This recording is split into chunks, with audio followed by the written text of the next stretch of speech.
Hello everybody, Zeidoktor here with Typical Manga Fan. After a little Golden Week break, we're coming back with this episode of the Typical Manga Review being dedicated to Bleach, chapter 672, Son of Darkness. And we open up with where we left off last time, where Byakuya is blowing off Zeidoktor's head. You know, I'm so thankful that he actually decided to do that whole thing where he attacks everyone at once with a sword. Because that's the actual thing I wanted from this manga. Yeah, like he does not mess around. Yeah, at least you got to give him that. And without Zeidoktor's head is gone, then the rest of his body starts to crumble as well.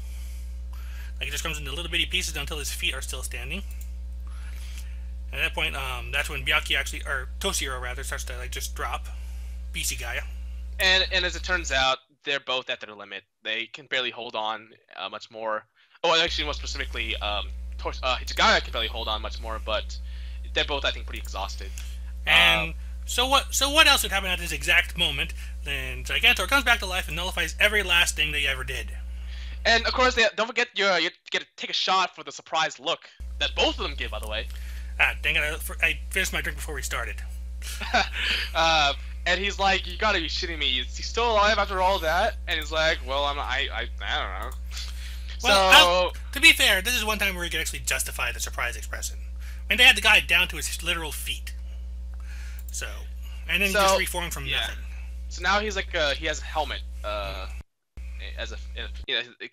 reforms over as his face. And then, moving along here, we change gears. We're actually having Ichigo in front of Yuak. And he does exactly the same thing as he did before, charge and swinging, and it has about the same effect. Well, keep in mind. Notice something interesting. What is? Look at Ichigo's costume, or what he's wearing.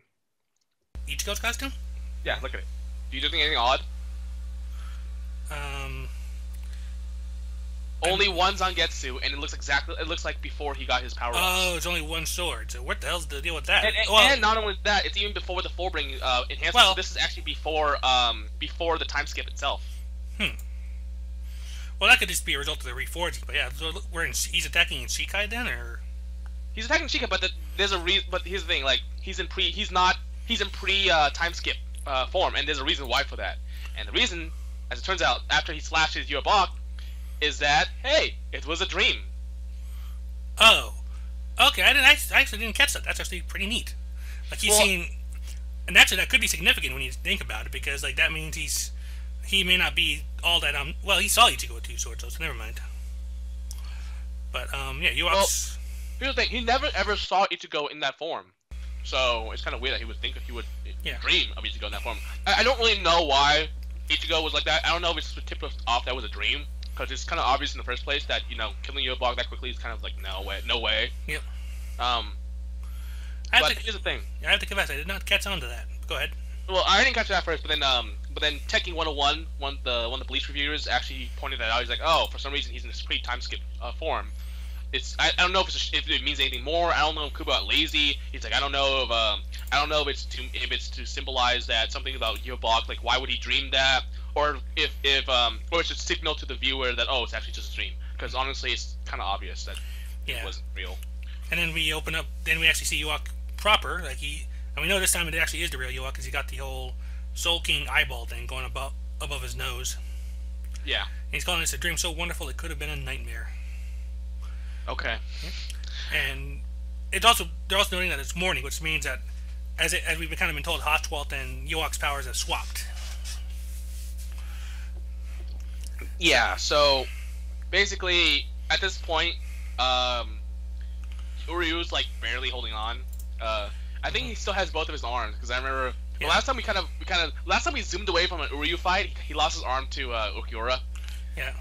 Hey, which reminds me. So, the way the artwork makes him look a little stumpy, but yeah, he definitely has both arms. But go ahead. Yeah, it does. So Uryu's supposed to have the A power too, doesn't he? I think he's supposed to be able to inherit it. Okay, well, did that thing just go out? Is that whole plot line just out the window now, or is there something like maybe going to happen after this? That, or just kind of how it was predicted at the time. Uryu's promotion was just a political move to keep him in line, or keep him in where everybody could see him. But that means now Yubok he might have some control over Uryu. And I think he even said, like, I remember him saying, eventually your powers will come out, like your powers will awaken. So it's not even just about inheritance. I think there's an actual power that Uryu has. Yep. Well, so here's the time for it to pop up. Yeah, exactly. So basically, Hashwell says, my powers are actually better suited for combat than His Majesty's. Real quick before that, I do have this kind of like little thing here where it's like Uryu's bragging that Hashwell didn't take him down yet, but it's like you have quite a sense of humor because the only thing that my eyes are seeing now is an animal that's not only been beaten but tamed, drenched in blood, and writhing on the floor. And Uryu actually takes being compared to an animal as a compliment, since he regards him as brave, courageous, and without ill intent. I know, that's a neat little line I liked. Okay. So yeah, and then he talks about how his powers are better, which is like, okay, if his powers are better for combat, then what the hell is Ichigo gonna face? It's just like, because Ichigo's combat based, so it's kind of weird. Because he's supposed to be the final boss, but I'm assuming that there's something else. Yeah, I mean, I've seen some posts suggesting that this will not be the final fight, despite all appearances. Well, any excuse to drag the series on for much longer, hey, I'm sure Kubo would take it. I think part of the reasoning is the fact that we're supposed to be getting like 9 days of stuff, and they're only like a day 3 or 4. Well, tops. Here's the thing: there's been so much hype and so many false starts that at this point, if you told me that there's still more, I would believe you, but I would be annoyed as well. Yeah. Like, it's like at this point, just let it be the final fight because we've had way too many false starts. Like, that's just ridiculous. How many times has Ichigo fallen off the freaking thing right before he's about to attack someone? Yeah. So basically they continue to fight, and then we go back to Ichigo and Orihime right in front of the boss door, like in a freaking Legend of Zelda, basically. Yep. And apparently they haven't killed all the enemies in the room yet because it's still barred and locked against them. Yeah. So basically they start talking about how they can feel the power coming from behind the door, and then Ichigo says something that makes me so angry. I already knew this was coming. Go for it. 2 against 1? Unfair? You mean what the? This is not. Let me ask you real quick. What's making you angry? The fact that he's thinking 2-on-1 is unfair against Yuak of all people, or the fact that he's expecting Orihime to be useful? To be his. Oh yeah. This is where I find it funny. But let me get through this. All right. So yes, he does a stupid honor thing like he did against Okiura, where he's like, oh, let me cut my arm off because it was not fair. This is not about fair. This is about saving the universe, saving all reality. Literally. This is about avenging people's deaths. This is not, and also unfair. This guy has the power of a god. He basically absorbed the Soul King. He might as well be like 20 guys against you at the same time. And then so he basically tells Orihime to be in charge of defense and says, "Don't let me down." And then Orihime starts getting really happy and all excited, and then we have these flashbacks of her remembering all the times where she's basically not being useful, which is essentially the entire manga. Yep. But they only picking out the entire manga in 3 frames. Yeah, it really is. And then she says, "Finally, I'm gonna be able to fight alongside and protect Kurosaki-kun." And you know what's really funny is that I said, what if at the next page she just gets killed? Right there. I know, it's like, that would be within expectation, but so horrible and in a black comedy way, kind of funny. Okay, there's more I want to say about this, but I want to wait until the end of the chapter because we gotta get through it. This is the end of the chapter. It's like pretty much one more page. Like, Ichigo enters the room. Yuak says, like, "Welcome, what took you so long? I've been waiting patiently for your arrival, my child of darkness." Yeah. Light and shadow, father and son. This is not father and son. This is like great grandfather and son. And even then, that'd be better suited to Uryu than Ichigo. Yeah. Ichigo's role is one of everything. Although it could be like something that was similar where in Yu Yu Hakusho, even though the king Ryzen was an ancestor of Yusuke, he was like he always just called him I think son. Mm-hmm. And that's because like. I think it was just for convenience because it's because Ryzen was a demon, so he lived longer than all of Yusuke's ancestors. But now that Yusuke was like the first one to awaken his demonic powers, it's kind of like, oh, you're my kid, you're my. I don't know if he ever called him son, but I think he did call him son. Yeah, I just said that. So he called him like son or something, and I think Yusuke like called him like pops or like dad or something too. But it was kind of a weird situation where because it's like I was confused at first because their generations were like ridiculously far apart. but yet they just closed that. They closed it just by calling them father and son. Yeah. I think it's just for convenience, though. Yeah. I'm looking at the comments right now. It's like, Senpai finally noticed me, Orihime. I mean, that's the thing, though. That's what it was, and it kind of pissed me off because it just shows you how useless she's been. Because in order for this moment to be bigger, you have to reflect on the times when it hasn't been big. And so let me talk about the Orihime thing. So there's really not much justice I can do for my rant on this, other than Tekking 101, who was, again, I want to point out, one of the most popular Bleach reviewers out there. He actually had a great rant against this, and which is funny because when I was watching it, I already had all the stuff that I was gonna say out loud, like for this review.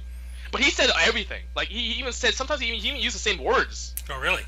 Yeah, it was like just pure. It's like coincidence, like sheer coincidence. He said, this is ridiculous. Like, all the times when Orihime, here's the thing, like, so the flashback showed the time when Orihime basically should have been useful, and he's like, well, if there was a time for her to be useful, it should have been in those times. Like, it's the ship has sailed. It's a little too late for all this. Nothing can really salvage the character anymore because it's too late. Especially the point where she should have done something was when she because they had so much build up. You broke up a little bit right there. You might want to repeat that. Like when they should have done it when. Yeah, okay, in the Ukiura fight, right? Yeah. There was so much build up. Like they had the whole thing where she's like, I'm actually going to destroy the Hogyoku. I'm getting stronger to be part of Ichigo's group. I'm trying to. They talk about how, like, oh, she needs to be more aggressive, and they talk about her powers, specifically, and and when Ichigo's down for the count, it was up to her to finally step forward. And they actually, they pushed it. She came in at times. She had more confidence, and at the end of the day, help me, Ichigo, please save me. Yep, I mean. So you didn't really contribute anything in that except to heal Ichigo right before he fought Ukiura, is that if I remember right? Basically, like, she was supposed to be a lot more integral to the plot, but she ended up being more, like, even at the end of the arc, she's like, oh, it turns out she's just used as a pawn to get Ichigo and everyone else to go to Wakamundo, so he can like separate the Gote 13. So even in that respect, it was because I didn't say, oh, I have use for you, but it turns out, nope, he doesn't have use for her anymore. So even there, she became useless.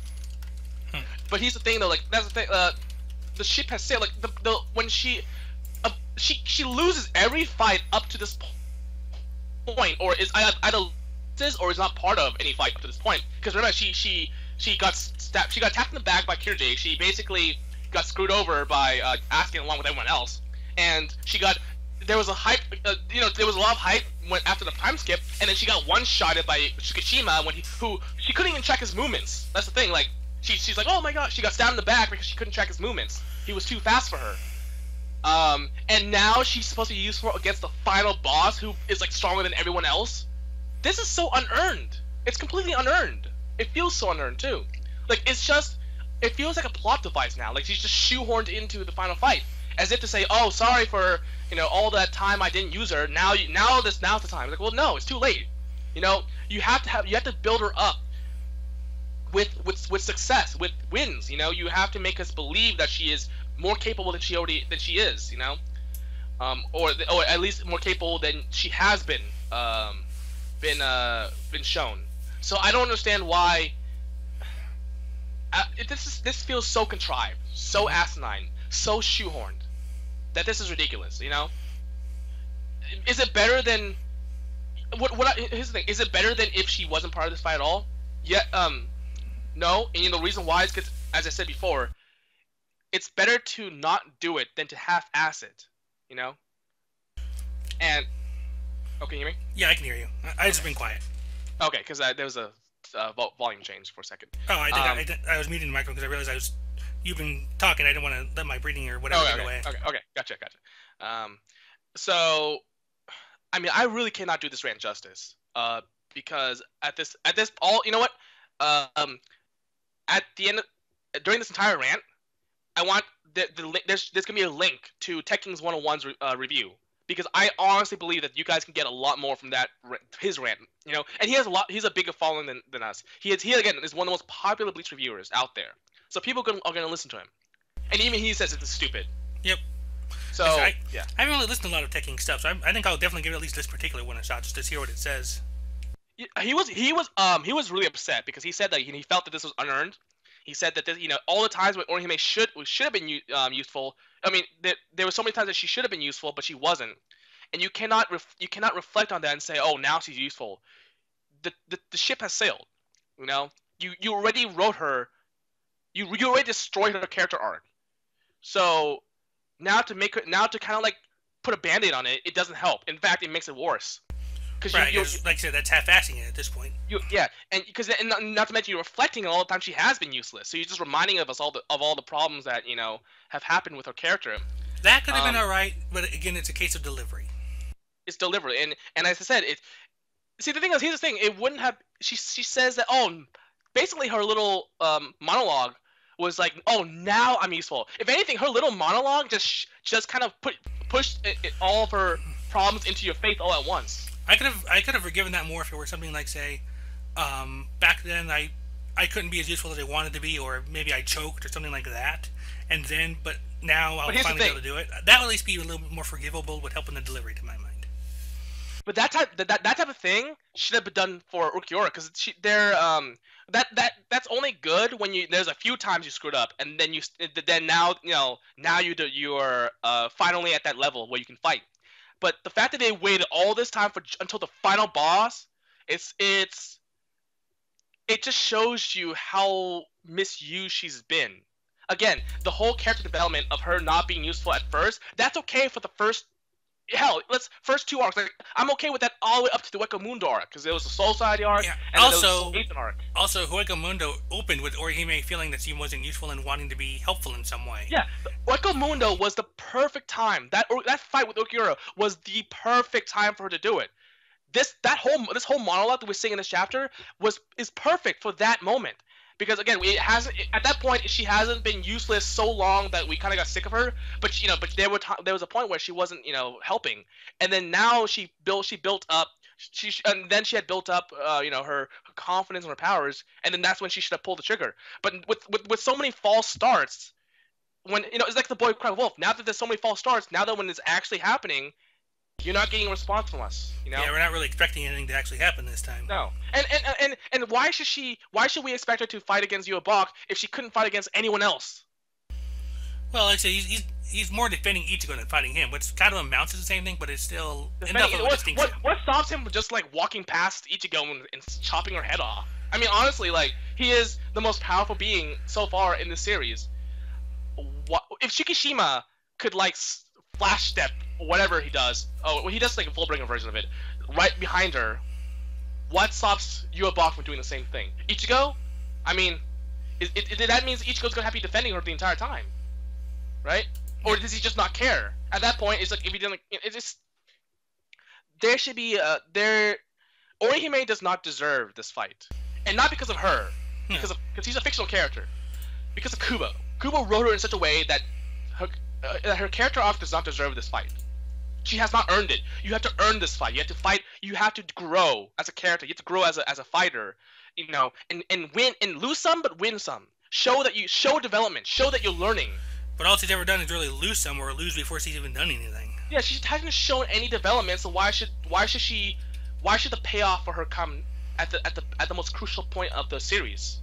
And that's my rant. But again, the best rant I think is Tekking 101, and this is a guy who a lot of Bleach fans listen to because they really believe in him, and even he said this is bullshit. So yeah, I'll have we should have the link up for like the entire rant. I'll try to put it up as soon as we get the analysis time then going there. Yeah, sure. Right, but in the meantime, that has been our review / rant on Bleach chapter 672. Let's see here. Double check Son of Darkness. Go ahead and take us away. Bye.